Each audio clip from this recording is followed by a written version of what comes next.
వినాయకుని వాహనం సింహం అని కూడా మీకు తెలుసా? అవును, మీరు విన్నది నిజమే. అధికంగా వినాయకునికి వాహనంగా ఎలుకని చెప్తూ ఉంటారు. మొట్టమొదటి కాలంలో వచ్చిన వినాయక విగ్రహాలలో వాహనాన్ని అసలు చూపించలేదు.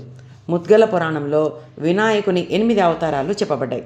వక్రతుండ, ఏకదంత, మహోదర, గజవక్ర, లంబోదర, వికట, విఘ్నరాజ, ధూమ్రవర్ణ అనేవి ఈ 8 అవతారాలు.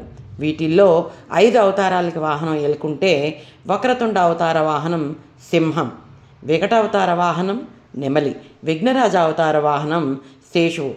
గణేష పురాణంలో 4 అవతారాలు ప్రస్తావించబడ్డాయి. అందులో మహోటక అవతార వాహనం సింహం, మయూరేశ్వర అవతారం నెమలి, ధూమ్రకేతు అవతారం గుర్రం, గజానన అవతారం ఎలుక. జైనుల సంప్రదాయాలలో గణేశునికి ఎలుక, ఏనుగు, తాబేలు, పొట్టేలు, నెమలి వాహనాలు.